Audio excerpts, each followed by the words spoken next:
Hello, everyone. Welcome to, I don't know what week it is anymore.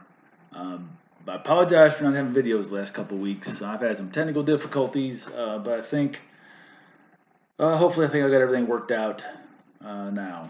So last week we finished up with section 2, which pretty much just discussed terrorism in different regions of the world.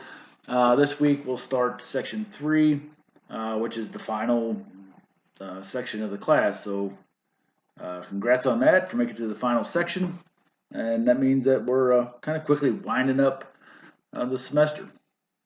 So because we're in section 3 now, instead of the short papers that you've been doing the last couple of weeks, we're going to have discussion board again this week to go along with the readings in the chapter and in the article included in Blackboard.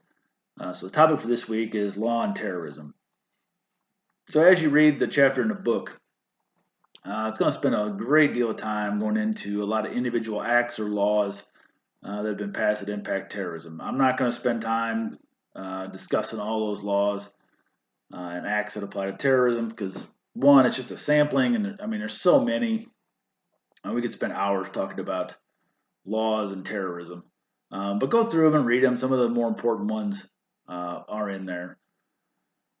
So when you're talking about terrorism and legal responses to terrorism, uh, you're talking kind of like about legal regimes. So a legal regime is basically just it's laws, legal structures, and like the binding authorities um, that define how governments can act or what they can do in response to terrorism. So when you're developing legal regimes related to Homeland Security, it's particularly challenging. One, because Homeland Security is so very interdisciplinary. So you've got a lot of different uh, people being involved in the creation of these laws and policies. And also, it's oftentimes done in response to some type of tragedy or some type of incident. And when that happens, you're more likely, anyway, to end up with more reactive kind of laws or policies, and maybe not laws and policies that have been thought out uh, to be effective in the long term, which is what is very important if you're talking about laws and policy concerning terrorism. So if you're talking about in the United States, the legal regime related to terrorism would be includes stuff like the Constitution, federal legislation, code of federal regulations, case law, executive orders, and presidential directives. All of these uh, different things are all applicable to terrorism and homeland security, but they also have to, and it's also particularly challenging when you're talking about terrorism as well because you have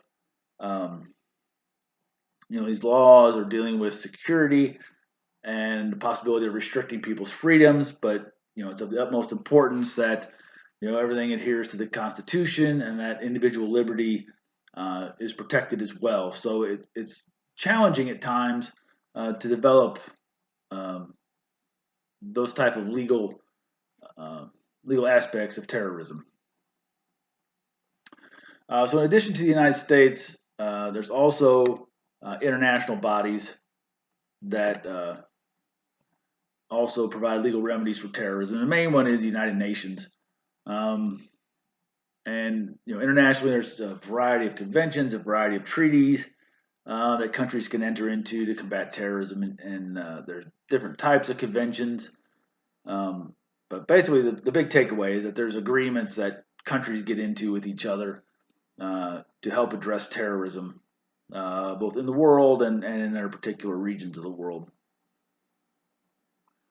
Also, the United Nations has the Security Council, which also addresses terrorism, and they address terrorism pretty much, whether it's state sponsored, whether it's international, and whichever is more important at the time.